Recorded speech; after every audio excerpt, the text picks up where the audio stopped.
All right, you're set to Is go. this better if I stand right here? Is this everything that Jack, did everybody see Jack Daniels talk? Okay, I had to redo my slide deck. Thanks, Jack. He did. He basically said too many bullets, too many words, cut it out. Just it was kind of like the Apple method of feng shui of presentation. You saw some of mine. They're thin. Okay, cool. There you go. You're on. Come on. All right. There you go. All right, so for the last one for today, the last track, we have Mike Perez here. Mike and I have been working together for a short period of time, working with PaulDotCom's Security Weekly. There's a little bit of drinking. Anybody ever seen the podcast? There might be a little bit of drinking involved sometimes. Water. It's O'Doul's usually kinds of things, but one of the things that I have found in various industries, because I have gone through multiple career changes and things like that, when you try to start into a new field, a lot of times the people that have been there a while kind of look at you and want to make sure that you earn your stripes before they want to give you any kind of respect whatsoever. One of the things that I'm noticing about the information security field is so many people want to be helpful to people just starting out. And I was extremely surprised when I started with Paul that most of his team, all of his team, is so welcoming and so wants to help new people. And one of the people that was the most welcoming in the whole group was Mike Perez. So Thanks. here he is. Thanks, Mike.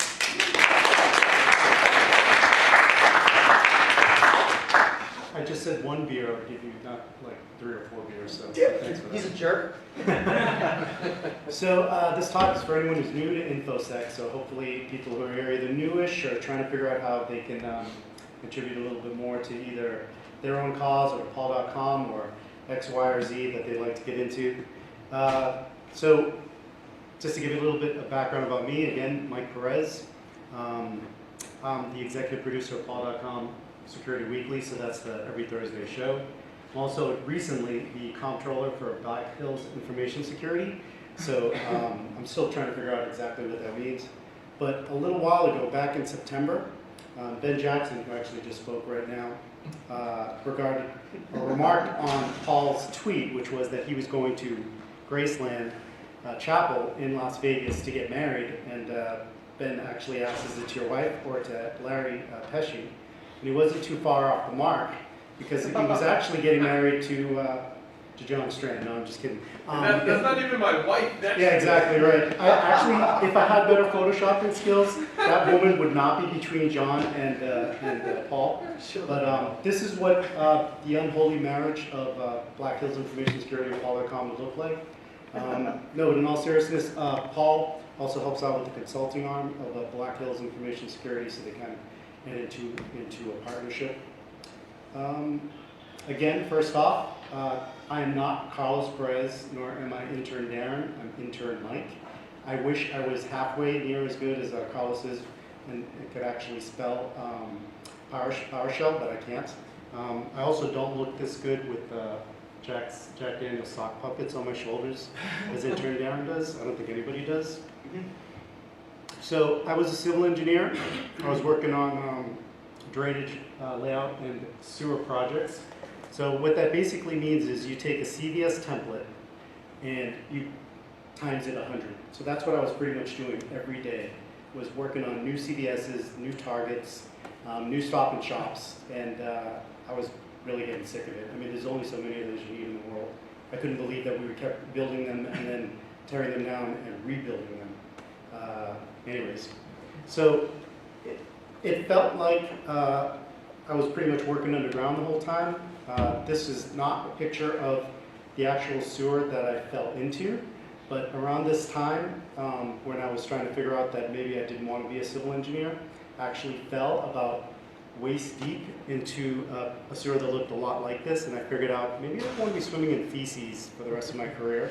Not that I don't do that now. InfoSec. Yeah, I'm trying to figure out it is a lot like InfoSec, but at the time it looked, you know, grass is greener. I did have some free time, so it was one of those things where I was just searching around, you know, I'm working this 40-hour job, what is it that I can do that fits my interests? A little bit, this is going to get a little preachy in certain spots. I don't own a TV, so that probably gives you a little bit of idea of the type of person that I am. I think TVs I think cable basically is a big ripoff. I don't understand how anybody can pay for ads. It kind of drives me crazy. I needed an outlet for my paranoia. So I'm a paranoid person by nature.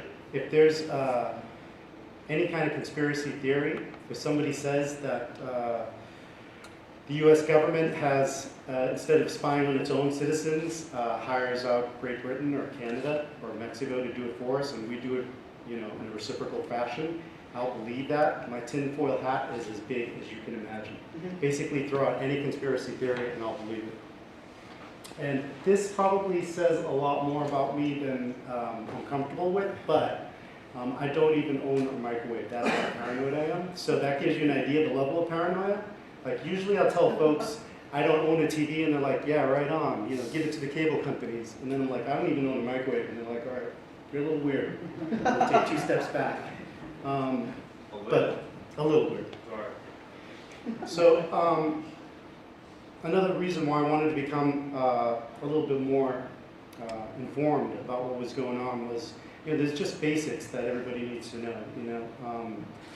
I didn't even know about SSH, how to encrypt email. I kept hearing all these terms about how unsafe the internet was, and it's really frustrating when you're part of basically you're thrust kind of into new technology and into being used every day in the workforce. You just don't have a basic idea of, how open the system is, how it should be secured, what's happening with your information.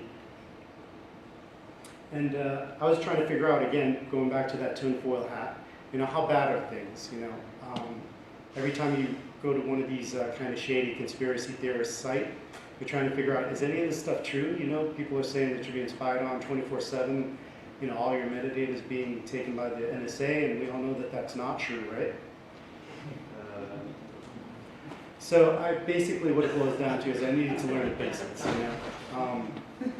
Patrick is actually going to talk a little bit about this, so this is a little bit tongue-in-cheek, but you can work your way through it, and he kind of guides us through that in the next talk. But I have a lot of interests, one of them being beer, and I started to hear about a podcast that was in the area where they liked beer and they also liked talking about security. And I'm trying to have this kind of unholy marriage between civil engineering and InfoSec, and still trying to search for it. I was kind of decent with computers, or at least compared to this guy. This is probably the biggest push that I had into information security was that I could fix the printer in the office. I literally had a boss who had me retype his emails. Like he would dictate it and I would type it. This is like in, late 90s kind of thing. It was just basically, civil engineering is not known for being at the edge of information technology. Was that Paul? Made you dictate? This is actually Jack before he grew the beard. And I knew I wanted to be a cyber warrior. I mean, who doesn't want to be like John Strand standing, G.I. Joe, Commando? I mean, everybody, right? So, there's kind of two schools of thought, going back to that paranoia that I talked to you about. It's kind of interesting to me being involved with PaulDotCom because you definitely hear some of the side conversations. And one of the conversations that you hear is that information should not be shared. People should be leap, and everybody else are sheep. And that kind of bothers me, is because we're all part of this new technology. We're part of this new generation. Now it's really hard, to sign up for an account where there's not some kind of web form that you have to fill out. And I hate being that person that's filling out that form and trying to figure out, is this secure? I don't know how people go through life, basically in this world of Amazon, where if they want to buy something cheaply, they could either not submit their credit card details, or they could drive to 50 stores and try to find the best bargain. Which one is more responsible with your time, But I didn't want to be that person that blindly entered my information into forms and just had no idea, is it safe? So some of the lessons learned, and again, I'm going to kind of apologize, kind of not apologize, but I'm a dad, so I give a lot of free advice to my kids, so this is some free advice. Get a little preachy. And probably the biggest thing is that community matters. That's one of the things that I found out one of the reasons why I joined PaulDotCom. And you have to find your community. So here's just some local resources like BC 401, join your local InfraGuard. If there's any hack lab in the area, we also have one here in Providence. SANS is probably a huge resource. They have a lot of actually free resources. You just go to sans.org. They have papers that are put up. They have free webinars. Paul and John do a lot of free webinars with a lot of useful info. One big tip that really helped me along in terms of trying to get my career off the ground was I mentioned SANS to folks, and it's always surprising to me that more people don't know about this program. But you know, SANS has a reputation for being a little pricey for their classes. And I always mention to folks like Rob, they have a facilitator program. All you have to do is go to sans.org, type in facilitator in their search field, and for $900, you have to work for it during your conference, but you have to put on a conference, you attend the full course, you get 4 months access online to that same course that you took, you get 2 practice exams, a certification attempt, and if there is one, an MP3 version of the class, and all of that's for a little under $1,000 versus the full price of the course. And it seems like every time I explain that to somebody, it's new news, but it's right on their website. There's no digging around for it. Just type in facilitator and it comes up. You'll have a lot better luck at someplace like Las Vegas where they're running 45, 50, 60 tracks. They're going to need a lot more facilitators, a lot more volunteers to help put on a big conference like that. I'd encourage everybody to just go to sans.org. That's a really great resource. Also, Joe McCrae's here at the conference. He runs Security Rookies. He's actually looking for interns. So if people are looking for an opportunity, go hit up Joe or go to the website. He puts out challenges for folks, help him with his pen tests, help him run his website, doing different things. And so that's also a good resource. So basically, what you want to do is leverage that community to work for you and for you to work for them. It's a good way to bounce ideas, get inspiration, and also get help in your career. The other lesson that I learned is that trust matters, and to kind of do what you say, but also say what you do.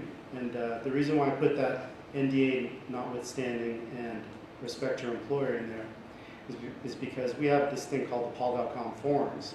So people write in our mailing list, and they'll basically say, my boss sucks, I hate where I work, no one knows how to secure any of the computers, everything's wide open, I just want to go in there and just run an Nmap against everything and exploit a system and show everybody how bad it is.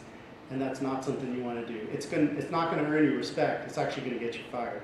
And I always try to catch those emails when they come in and just, kind of gently remind folks, trust matters. Talk to your boss, tell them about what you want to do, be open about it, make sure that they have, your buy-in, you have their buy-in, and that you're working with them. Everybody sometimes needs to learn a hard lesson, but just make it as gentle as possible. And again, disclose responsibly, and that comes from the other side of the folks who maybe are trying to break into the field and then mail something into the mailing list at PaulDotCom that says something like, I have some cool 0-day and it's against certain company and they don't know about it and I want to come on the show and tell you guys about it first. And I try to catch those as well and just say, you might want to do a little bit responsible disclosure, because the last thing that we would want to do is to get ourselves in trouble and you in trouble from that company that's like, our lawyer, talk to our lawyers kind of thing. So it's basically don't run a scanner against anyone's website without permission. Get that permission up front.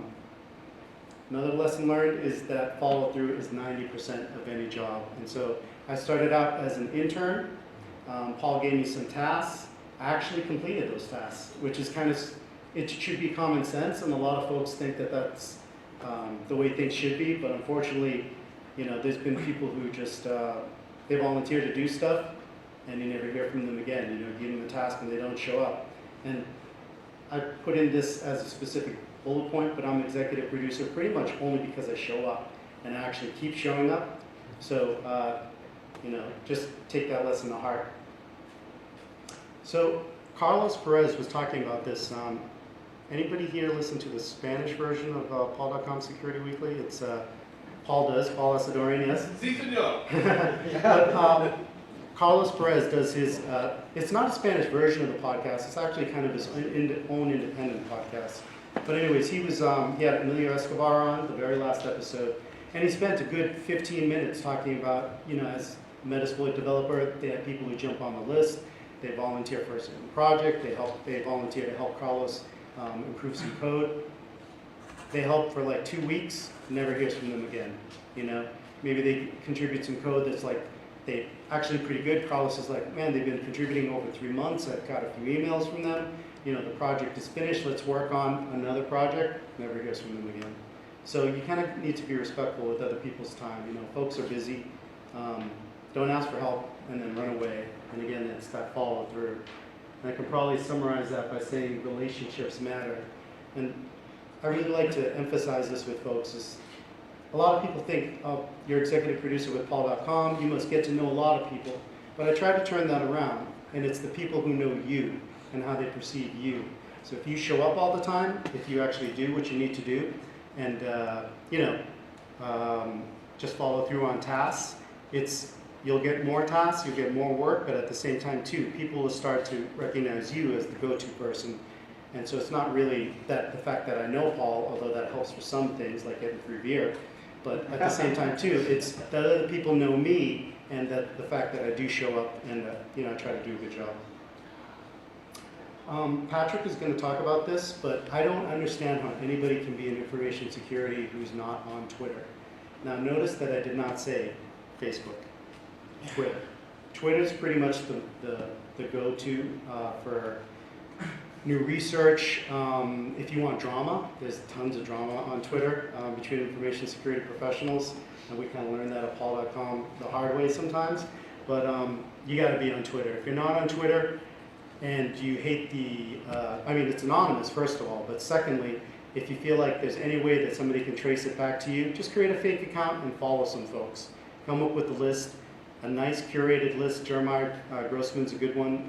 He has a good curated list. Tim Tomes, who works at Black Hills Information Security, also has a really good list. So if you follow just kind of those two groups, you cut out that signal to noise ratio and you'll end up having a pretty good lesson in InfoSec. Our IRC is a good source. The SANS forums, if you guys end up taking my advice, and doing one of the facilitatorships and actually getting a cert, you can join their forums, and people post interesting questions. The most fascinating questions that I find are the ones that are on the forensics list, because people are going in-depth into problems. People are asking all sorts of legal questions. That's a really good resource.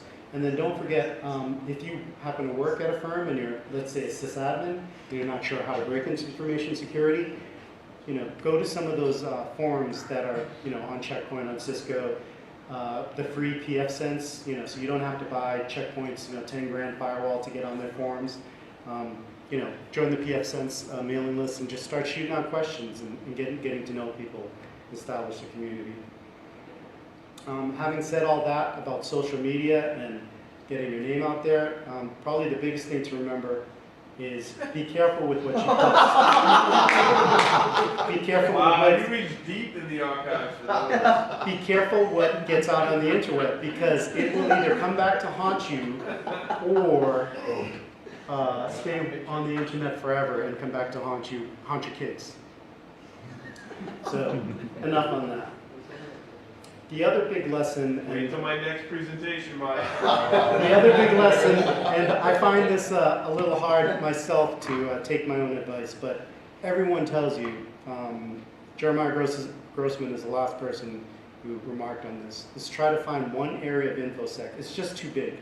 You just can't learn it all. I mean, I'm grateful to be involved with Paul.com because we get, forensics, we get social engineering, we get exploits, we get, AV bypass, we get the whole thing. And I get to catch little glimpses of genius, and it's hard to filter all that through. And it's just way too much volume of information. You kind of need to just narrow down and focus on one particular aspect of information security and really dig in as much as you can. And I think if you do that, you develop some expertise, develop a good reputation for it. So that, again, I'm still trying to struggle with this myself. Still haven't figured out what I want to be when I grow up. A lesson that I learned just talking to folks, not to name any names, but we have some big time folks who come on the podcast, and they're still people. You know what I mean? They still have a bad day. They have weeks where they don't answer their email. Just remind yourself that if you're trying to help someone out, they're busy. Be respectful of their time. They get into bad moods too. I mean, I myself, am at a conference and someone will walk up to me and they'll present me with an idea. I really want to get on the show, and I'm just kind of frantic, and it's, I end up feeling bad later because I felt like, oh man, I should have been nicer to that person. That was me a little while ago, trying to break into the field, trying to get people to give me advice. So, the bigger that they are, the busier that they are, so just keep working at it.